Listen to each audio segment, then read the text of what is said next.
Salut, nous c'est Antoine et Tiffany. Nous sommes les Green Pilgrims et nous adorons voyager. En 2023, nous avons décidé de changer notre mode de voyage. Nous avons acheté un Land Rover Defender de 98. Nous l'avons appelée Marguerite. Nous avons passé plusieurs mois à la bricoler pour qu'elle devienne notre maison sur roue. C'est à son bord que nous allons explorer l'Amérique du Sud. Abonne-toi pour suivre nos aventures.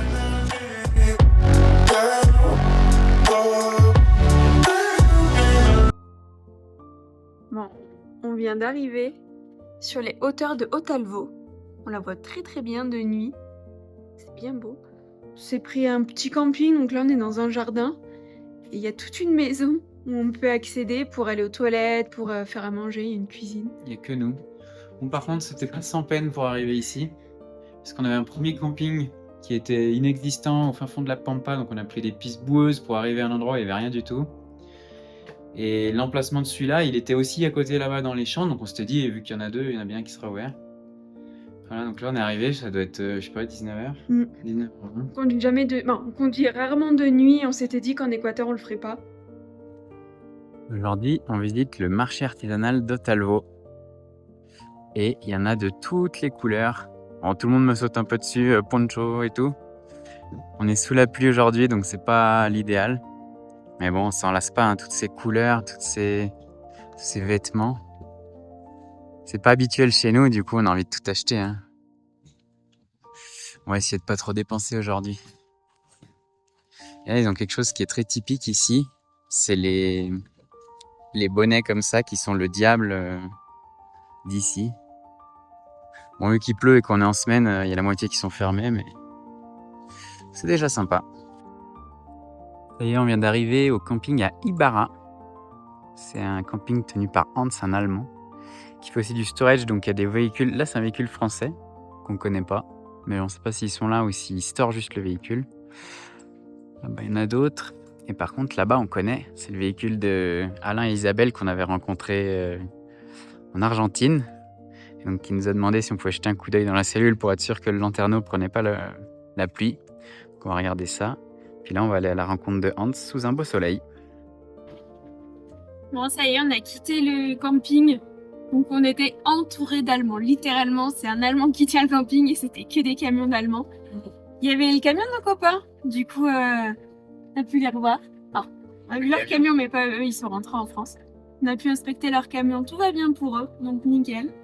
Et là, on va en direction de la frontière. Ça y est, on passe en Colombie, notre dernier pays du voyage. On en a vu, hein. Ouais. Ce sera notre 9e pays. Si on compte l'Antarctique comme un pays, je crois. Ouais. C'est pas mal. Bon, l'Équateur, c'était vraiment top. Le seul hic, c'est qu'on était là pendant la période des pluies. Ouais. En fait, il y a toute une allée des volcans qui est magnifique, sauf que nous, toutes les pointes étaient dans les nuages, donc on voyait rien. Ça faisait que de la brume. Ouais. Et Du coup, ça restait que 10 jours. Il y a beaucoup de pistes, et du coup, vu que là c'est de la terre, j'avoue, j'avais un peu la flemme qu'on s'embourbe ou qu'on galère avec des pistes qui sont éboulées. Déjà, les routes principales, des fois, elles étaient déjà un peu éboulées. Donc voilà. Mais je pense qu'on reviendra parce que c'est vraiment un chouette pays. Ouais, c'est très bon. Ouais. Puis là, il y a aussi les élections dans 3-4 jours, il y a les élections présidentielles. C'est le deuxième tour, tout le monde nous a dit, enfin, tous les locaux qu'on a croisés avec qui on a parlé nous ont dit, restez pas là pendant les élections. Ouais. C'est vrai que pour le coup, on n'a pas trop envie de se retrouver bloqué ou au milieu de manif. Quand on était à Quito, on a vu un petit peu des manifestants. Pour le coup, il y avait que un côté, il n'y avait pas les autres qui s'affrontent. Donc ça allait, mais c'est vrai qu'on sent que ça peut vite déraper quand même. On reviendra plus tard. Bon, ça y est, on a la frontière, on vient de sortir nous. Marguerite aussi. Et Marguerite de l'Équateur. Il n'y a plus qu'à rentrer en Colombie. Si regardez là, on voit les panneaux Équateur et derrière en vert, il y a marqué Colombia. Allez, c'est parti. Bon, là on a fait notre immigration à nous pour rentrer en Colombie. C'est passé en 2 secondes, nickel. Petit tampon et c'est bon. Là, pour faire rentrer Marguerite, c'est pas la même histoire, c'est un peu plus long. Ils ont tout un système où il faut en ligne déposer les fichiers au format PDF de la carte grise, du permis de conduire international, du passeport. Avant, on va répondre à toutes leurs questions qui sont assez... Chaque fois que tu sors de la page, ça réactualise, faut tout recommencer, ça rend fou. Ça doit faire 3/4 d'heure que je fais ça sur le téléphone. Là, c'est bon, maintenant ils vérifient tout avec les vrais documents. Donc, en fait, ça serait aussi rapide qu'ils prennent direct les documents et qu'ils prennent les infos. Mais on espère que c'est bon. Bon, je suis en mission assurance dans la ville d'Ipalès. Donc là, je passe devant une belle église, donc j'en profite pour la prendre en vidéo. C'est la première ville dans laquelle on s'arrête en Colombie. En fait, on doit acheter une assurance pour le véhicule et il fallait retirer du cash. Donc, je suis parti faire une mission retrait. Et là, je retourne à l'agence qui nous fait l'assurance. Bon, c'est parti. Première visite en Colombie. On va aller visiter le sanctuaire Las Laras. Donc, sans vous spoiler, ça ressemble à ça.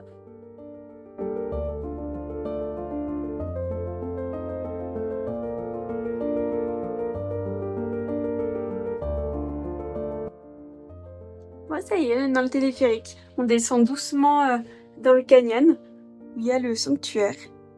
Il y en a pour 20 minutes de traversée. Apparemment, le téléphérique va vraiment tout doucement. Mais nous, on a le temps, donc c'est parfait. C'est vrai qu'il va vraiment doucement. Ce qui est bien, c'est qu'il pleuvait et là, la pluie vient de s'arrêter. Donc, nickel. Est-ce qu'on va avoir le ciel bleu? C'est possible. Bon, bah voilà, on est en train de survoler une vallée remplie d'eucalyptus. C'est très vert, on a un petit ciel bleu. Et là, on voit le village. Et tout est beau. On ne voit pas encore, mais il y a la cathédrale. Ça y est, la basilique commence à se découvrir. On se rapproche petit à petit, c'est vraiment incroyable, puisqu'ils sont venus la construire au fin fond de la vallée. Elle est majestueuse, il y a une cascade derrière en plus. On a hâte de s'approcher. Et la légende raconte qu'en fait, elle a été construite là, car c'est l'endroit où une petite fille muette a retrouvé la parole. Donc son emplacement étrange est lié à cette légende. Bon, ça y est, on est descendu du téléphérique. On va se rapprocher petit à petit de la basilique. Elle est super jolie. Donc, elle fait partie des 7 merveilles de Colombie et c'est la 2e. On va se renseigner pour voir les autres, voir s'ils sont sur notre route ou pas. En tout cas, c'est trop, trop beau. Bon, voilà, on a Maria et sa fille. Sa fille sourd-muette qui a retrouvé la parole quand elle est arrivée à cet endroit-là. Et donc là, il y a tous les messages, les gens viennent mettre des plaques. Parce qu'en fait, apparemment, il y a eu beaucoup de miracles grâce à la Vierge de Las Laras ici. Donc les gens achètent des plaques et viennent les mettre ici pour demander des miracles. Et on a la cathédrale juste là, qui est impressionnante. C'est fou parce que regardez, il y en a vraiment, vraiment de partout. En fait, soit ils viennent remercier pour la bénédiction, soit juste remercier la Vierge, quoi. Et là, maintenant qu'on s'approche un petit peu plus, on voit la cathédrale et tous ces vitraux colorés. Ça va être super beau quand il y a un grand soleil. C'est déjà impressionnant comme ça.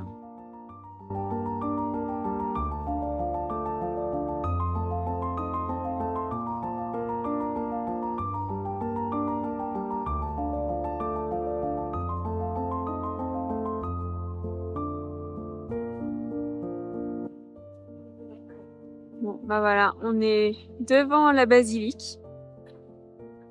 Elle est super jolie. À l'intérieur, elle fait très sobre, mais très jolie. Il y a des beaux vitraux, c'est orné d'or.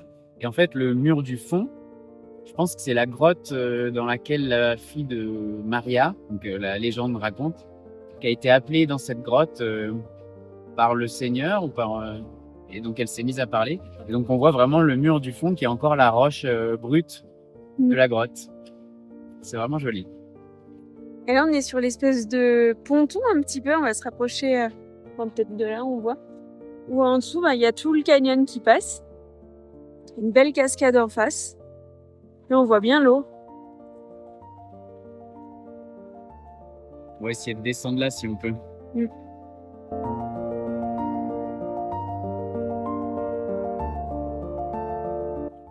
On va garder ça un petit peu comme c'est impressionnant. Je suis descendu tout en bas. Bon, Tiffany m'a pas suivi. Elle a dit que c'était un peu stupide de ma part parce que regardez, après il y a je sais pas combien de marches d'escalier pour remonter. Mais là on voit vraiment l'impressionnante construction que ça représente. Au final, la cathédrale est pas si grande par rapport à la taille du pont. Je sais pas ce qu'il y a en dessous, je crois qu'il y a un musée. Mais sinon, je sais pas ce qu'il y a dans les bâtiments. Bon, bah maintenant que je suis tout en bas, il me reste plus qu'à tout remonter. Regardez qui vient m'encourager là-haut. Elle a fait le bon choix. Bon, il y avait un dernier point de vue qu'on n'avait pas encore fait. C'est celui qui est juste en face de la cascade qu'on voyait, à l'opposé. Avec une belle vue sur la cathédrale, encore une fois. C'est très bien aménagé, on peut vraiment faire le tour, voir sur tous les angles. Super beau. On n'aura pas eu le ciel bleu qu'on espérait, mais on n'a quand même pas la pluie, donc c'est déjà chouette.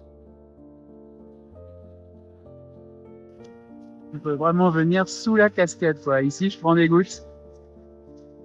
Elle est impressionnante parce qu'elle se jette vraiment tout en bas. Bon, allez, je retourne là-bas parce que là, je me fais tremper. Ça y est, on est de retour dans le téléphérique. On vient de partir. La pluie nous a un petit peu chassés. Bon, là, ça s'est calmé, mais tout à l'heure, on avait une pluie battante. On voit la cathédrale au loin. On a hésité à attendre qu'il fasse nuit pour la voir illuminée, mais c'est encore dans trop longtemps. Et sous la pluie, c'est pas terrible.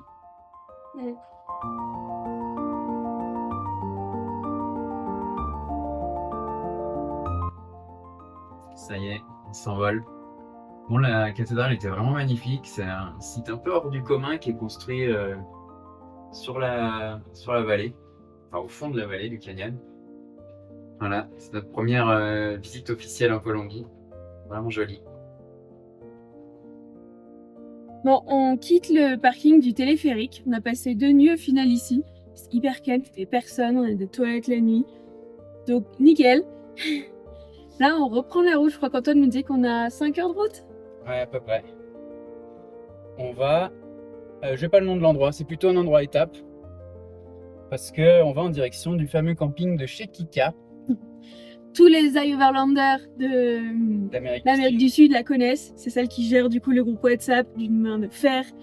Et voilà, donc alors, malheureusement, elle ne sera pas là quand on va passer, mais du coup, c'est d'autres voyageurs qui tiennent le camping. Et voilà, c'est notre destination. C'est parti! Puis ça va être nos premières vraies routes aussi en Colombie. Parce qu'on est venu se mettre ici, parce que quand tu arrives en Colombie, il faut que tu prennes un SAUT, donc une assurance, et elle marche qu'à partir du lendemain. Donc tu peux pas aller trop loin. Donc le conseil de tout le monde, c'est se mettre ici sur ce parking et aller visiter après la cathédrale qui est un peu en dessous. Quelque chose qui tombe. Donc voilà, on va visiter un peu plus. Bon, ça fait brumeux ce matin, mais bon, pas de raison qu'il fasse pas beau. Peut-être la saison des pluies, mais c'est jamais.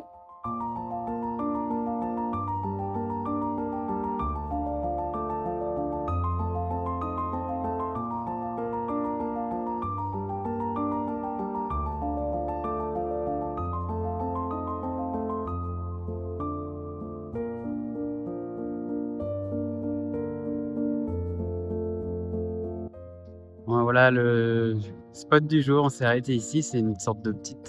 c'est pas vraiment un camping en fait, c'est un restaurant avec une piscine ici.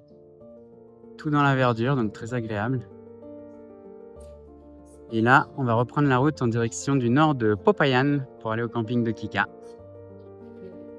Alors là, on vient d'arriver à El Bordo.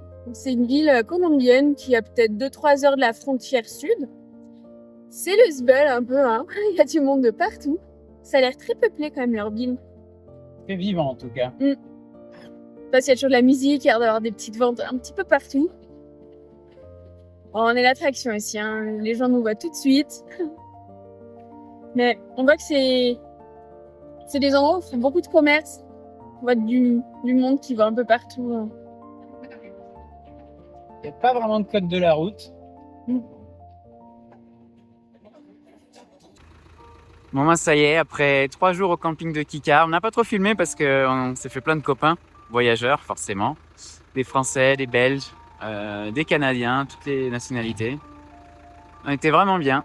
Et là, on reprend la route en direction du canyon de la Carbonera. Bon, pas très glamour, on arrête au bord de la route pour préparer à manger parce qu'on n'arrivait pas à trouver d'endroit pour se stopper. Là, on est sur une route, on est un peu au nord de Cali. Donc voilà, Antoine nous prépare une petite salade. Attendez. Antoine nous prépare une petite salade. Sous le soleil tabassant. Il fait environ 40 degrés, j'ai l'impression. Il fait super chaud.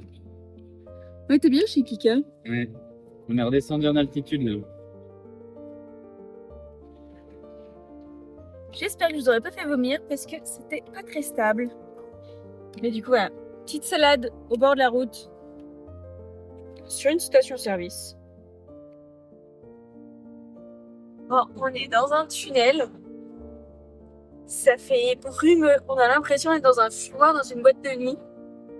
Je pense pas qu'il y ait des gros ventilos qui sont là pour extraire un petit peu tous les gaz d'échappement qui restent.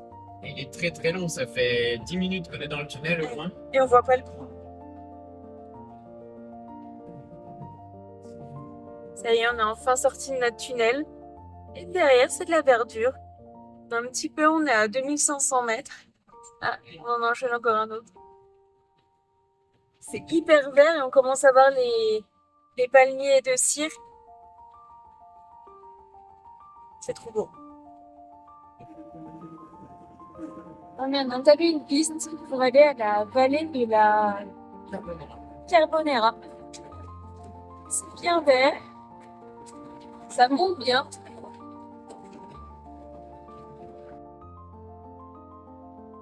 Bon, le premier spot qu'on avait repéré, il était pas vraiment... il était pas plat du tout, il était vraiment à flanc de falaise et on était donné vraiment trop sur la route.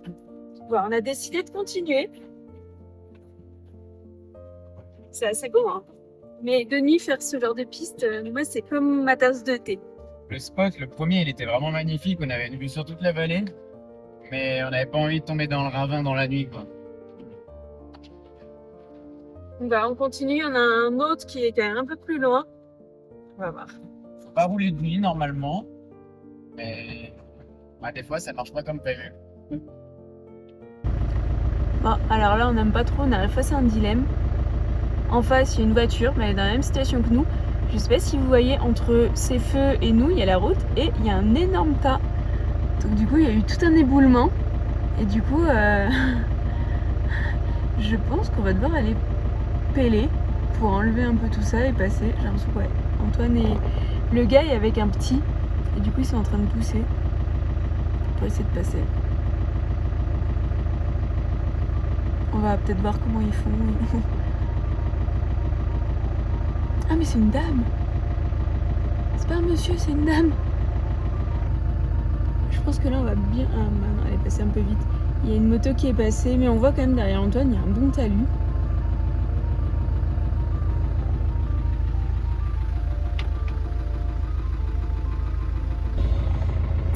Allez, c'est parti, on va le tenter.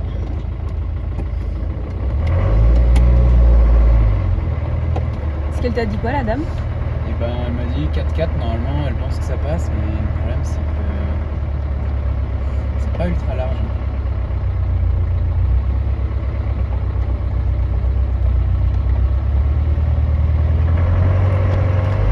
Est-ce qu'elle veut qu'on l'aide?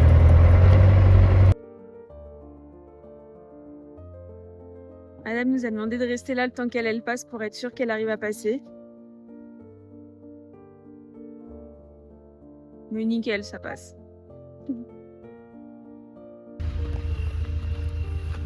Je vais vous montrer quand même. C'est assez impressionnant. Enfin impressionnant, on a vu des éboulements plus impressionnants, mais... En fait là, il y a toute la... on voit pas grand chose. Une partie de la truc qui s'est effondrée. Et donc nous on est passé là un peu à l'arrache, on a un peu tout tassé en passant, donc la dame a pu passer plus facilement. Bon, j'ai une motte de terre comme ça sur mon marchepied. Regardez, j'ai ramené une bonne partie de la motte sur mon marchepied. C'est ici qu'on est arrivé hier soir, Donc là, on est arrivé de nuit, on n'a pas trop pu voir le spot. Et sinon, sur le spot, on est juste à côté d'une source thermale. Bon, l'eau fait pas spécialement envie au vu de la couleur, mais on nous a dit qu'il y avait des volcans autour et donc que l'eau était chaude. On est tout seul sur le spot, donc parfait. On a passé une nuit très calme dans ce cadre magnifique. Et aujourd'hui, on va visiter la vallée de la Carbonera, qui est justement une route qui passe au milieu de ces forêts de palmiers cire. On est sur le départ. Donc voici, on a passé la nuit. On est vraiment au milieu de la nature. On voit un petit peu tout là-haut les palmiers cierges.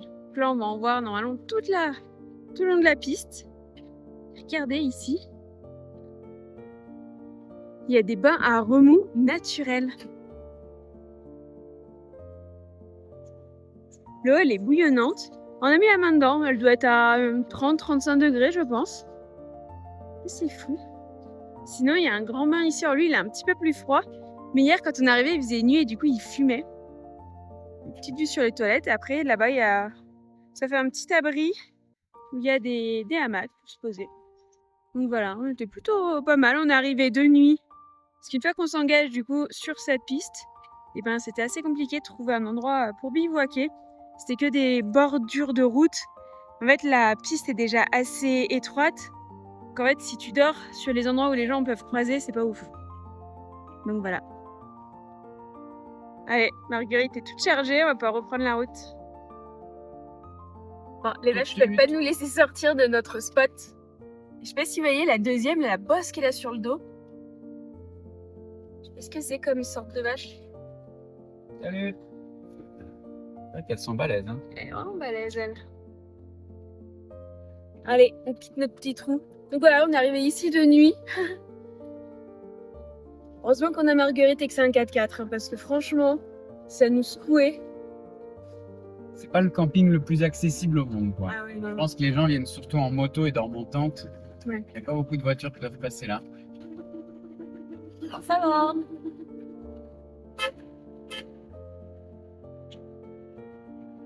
Pour une fois que je collectionne une vache. On avec mes copines.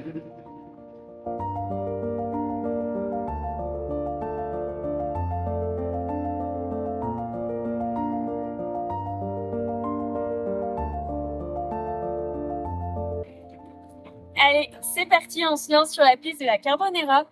C'est les Nolina et les Tropicopois qui nous ont dit, pour voir les palmiers de cire, il y a un endroit, c'est Kokora qui est hyper connu, hyper touristique. Mais ils nous ont dit, là où il y en a beaucoup plus, c'est dans cette vallée. Donc, en fait, là, c'est une jolie piste qui passe à travers la forêt.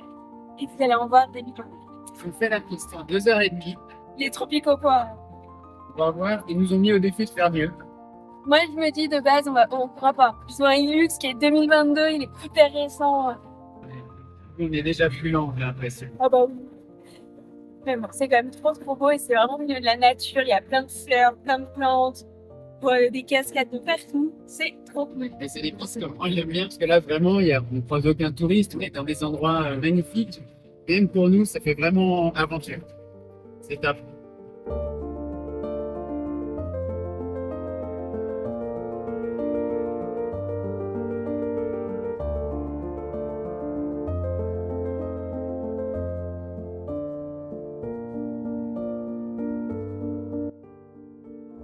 Ouais, ça y est, on s'est arrêté. C'est notre première pose photo. On voit plein de palmiers de cire qui sont face à nous. Si je zoome un petit peu, ouais, on voit que ça fait des grandes tiges avec du coup un pompon en haut. Donc voilà, c'est assez beau. Quel endroit? Deuxième arrêt photo, regardez, ils sont juste au-dessus de nous, il y en a pas mal. Et après, sinon, on voit toute la vallée, il y en a encore dans la vallée. Il y a différentes teintures de vert, c'est trop beau. C'est vraiment au milieu de nulle part. Le temps, c'est un peu assombri, mais bon, pas forcément dire qu'on aura de la pluie, hein. Arrêt numéro 3.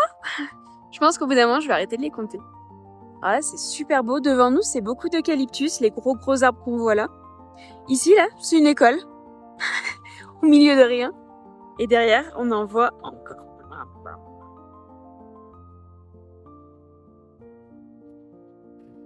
Bon, là, on a un oiseau noir. Je sais pas exactement ce que c'est, avec comme vue derrière les palmiers.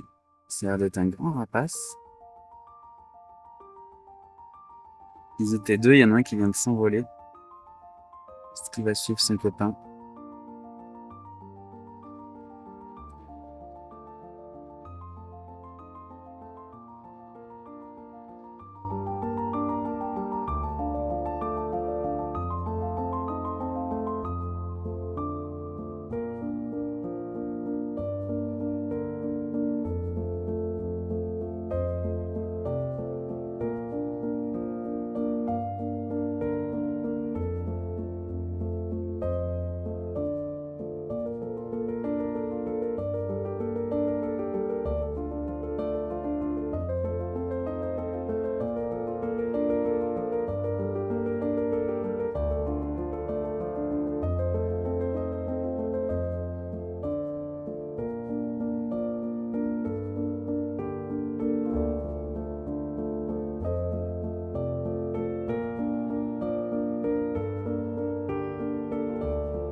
Bon, bah, comme c'était prévisible, hein, on a à peine fait 10 mètres, on est déjà de nouveau arrêté.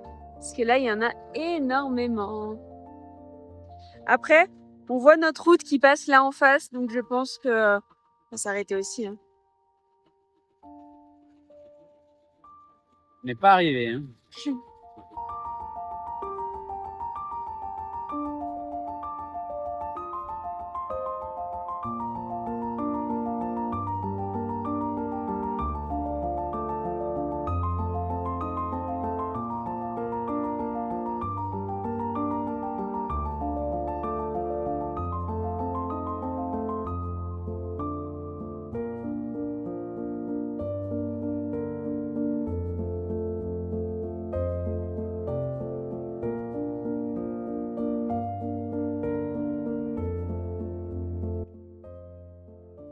Encore un petit arrêt photo. Voilà, on les voit bien. En plus, on voit les dégradés de verre derrière.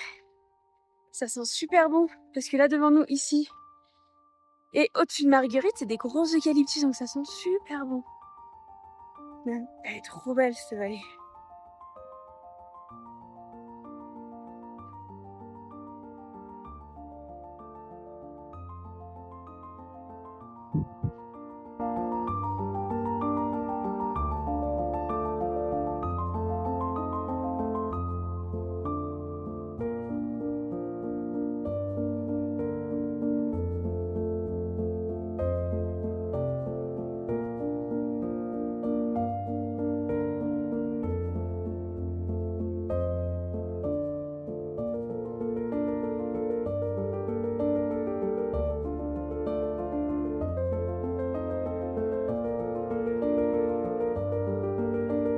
Oh, les cochons!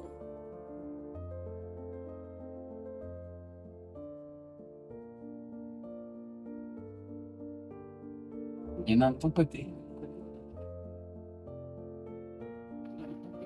Le cochon, il est sur la route.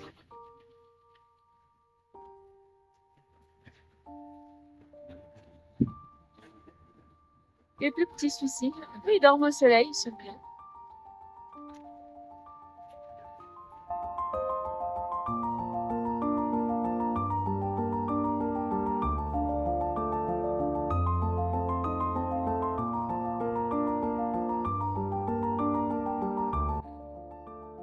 Regardez, on voit la route qui passe en face. Donc creuse un peu la montagne au milieu de tous les palmiers. Franchement, on s'en lasse pas. À chaque fois qu'on passe un nouveau col, on va dire, un nouveau virage, on voit une autre vallée avec tout autant de palmiers. C'est vraiment incroyable.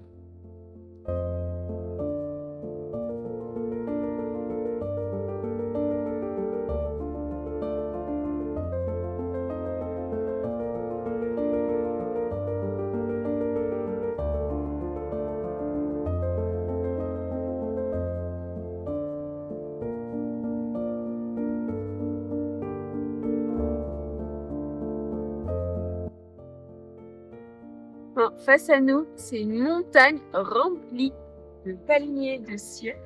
C'est magnifique.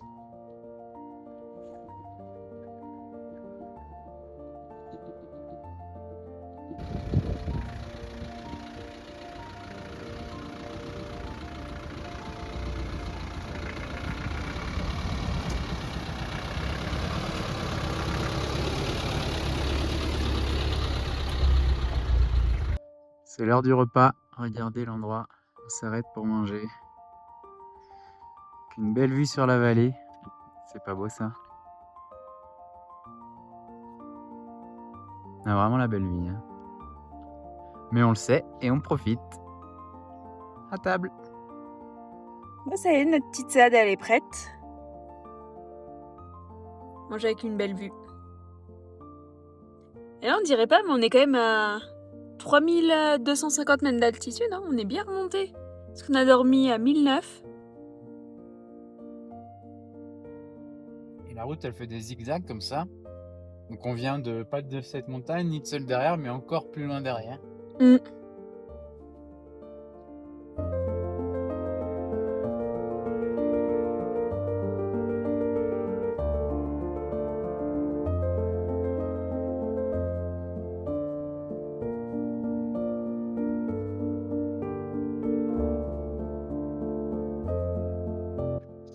On vient d'arriver sur un petit panneau qui explique un petit peu ici, ils appellent ça la Linéa. En fait, c'est l'équivalent des Andes, je pense, si je ne dis pas de bêtises. Donc nous, on est parti d'ici, de Toche à 2000 mètres d'altitude. On a passé 3003. Et là, on est sur la redescente pour aller à Salento qui est à 1009. Donc là, normalement, on a fait toute la montée. On va avoir que de la descente. Et on devrait aussi être suivi par des vélos parce que ça a l'air d'être le but de ce panneau, c'est qu'ils montent en Jeep avec les vélos sur le toit et puis ils redescendent en vélo. C'est parti!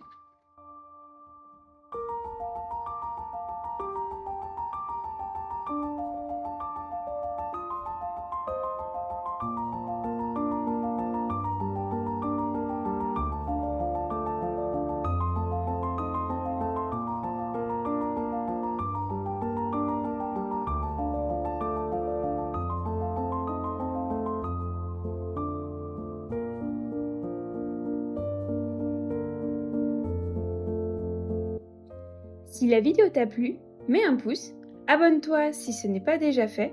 Si tu as des questions, n'hésite pas à les poser en commentaire. À bientôt pour de nouvelles aventures sur les routes.